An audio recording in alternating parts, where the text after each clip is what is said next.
Meanwhile, with just 12 days to go now until Election Day, both Hillary Clinton and Donald Trump are taking their campaigns to battleground states, as we have seen in days recent. And as we've mentioned, Hillary Clinton will be in North Carolina today, while Donald Trump will be in Ohio. The latest ABC News Washington Post poll shows today Hillary Clinton beating Trump by 6 points, 48 to 42%. As you see here, third-party candidates Gary Johnson, Dr. Jill Stein idle in single digits.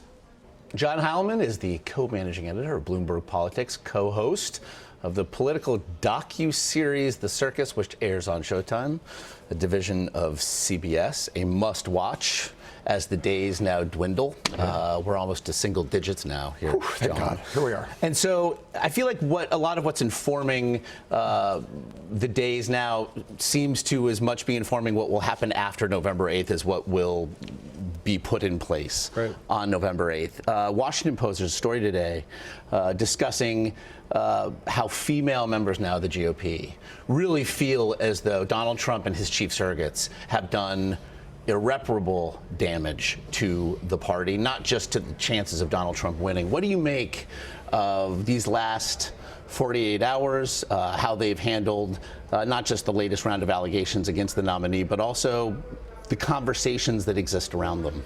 Well, just for the the historical perspective, just briefly, right? You remember at the end of 2012, Josh, that there was the GOP autopsy, always unfortunately named because it suggested the party was already dead, but Ryan's previous one said, hey, there are a bunch of ways in which we have to modernize the party. There are a bunch of things happening in America. The non-white percentage of the electorate and the population is growing. College-educated women is a huge growing segment. We can't be the party of the future or be a majority party at a national level unless we get right with those constituencies. If you abstract away and just say, forget who Donald Trump is, like leave your biases or your prejudices at the door, and I just told you about a Republican nominee who, in the light of that autopsy and its recommendations, said the things that Trump has said over the course of this campaign, turned out to be the person who he's alleged to be, and by that I mean his past of sexual predation that he's accused of, you couldn't imagine a candidate who was more at odds with the kind of sensible prescription of what this party had to do to get right with those constituencies. So, you see, at first it was largely with non-white voters. Now we've been focused for the last couple of weeks on women, and particularly well-educated women. Again, these are all allegations against him, but there are things in those allegations are things that he boasted about on the Access Hollywood tape. So has he alienated those constituencies? Yeah, but making it worse now is things like, Newt Gingrich going on with Megyn Kelly and defending Trump in the way that he's defending him, not just on the merits, but on the tone of it. I feel sympathy for Trump surrogates in this respect. You are in a horrible position. Your loyalty to the man is tested. Maybe the right thing to do would be to walk away. But if you're going to stick with him, how do you defend him? I'll tell you the one thing that's true is that it's not a great idea to go on television or anywhere with a woman and defend him by trashing her in terms that are, offensive to most ears, and particularly to female ears. And I think so, yeah, they're in a hole, but instead of climbing out, they're digging it.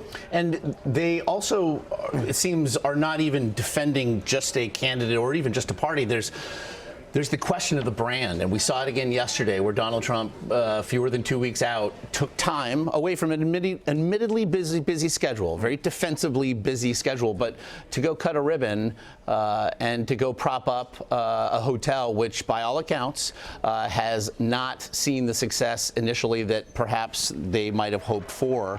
The brand has become a sticking point, not just for the candidate, but for the party. If Donald Trump had spent the last 6 months building a campaign around the notion that he was a can-do businessman and he built things and he understood how to be a job creator and how to get things done ahead of schedule and under budget, as he said yesterday. If that had been a core thematic of his campaign, we would be looking at this event yesterday and saying, he gave a pretty good speech yesterday. He was calm, he was composed, he made an actual argument. There wasn't a lot of invective. He didn't say anything offensive. He didn't have any gaffes.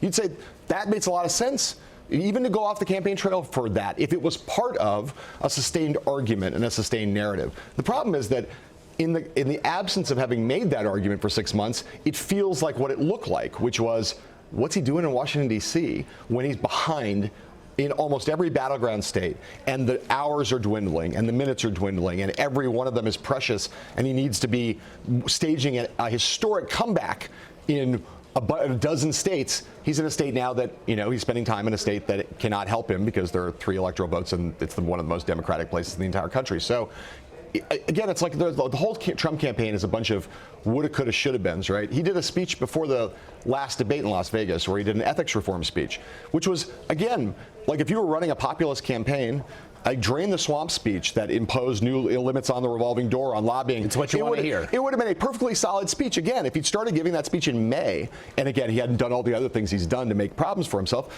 it would have been a perfectly fine thing. But all of these things are coming at the point where he's so far behind that to give a solid workmanlike speech on ethics reform or to cut the ribbon at your hotel and say on time or ahead of schedule and under budget, it just feels like all like way too little and way too late. Well, and these decisions do end up feeling perhaps as they swallow whole what would otherwise be political gifts, whether it was the daily WikiLeaks dumps, whether it was even the latest here that we're now seeing perhaps the idea of the Clinton Foundation as being this tangent point between personal enrichment, basically all the things that have been said. What damage does this latest revelation as it regards Bill Clinton and the Clinton Foundation, does it do any damage in this climate? To me, look, I want to preface this by saying many people have suspected that the Clinton Foundation was an organization that did a lot of good in the world,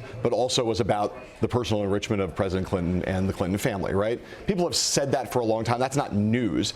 But these emails lay it out in a really vivid, kind of garish, somewhat sickening way, just how kind of gross it was and how overt it was. So do I think it looks bad? It looks really bad. It's confirming something that I think most people already suspected or knew.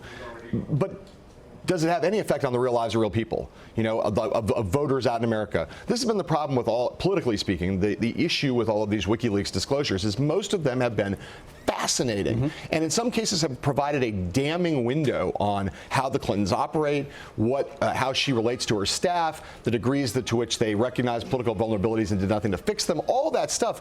But as compared to what actual voters care about and what affects their lives, and set against the accusations against Donald Trump and the way in which those things are immediately relatable to more than half of the population, women, when you hear him boasting about sexual predation and then you have more than a dozen women come forward and accuse him.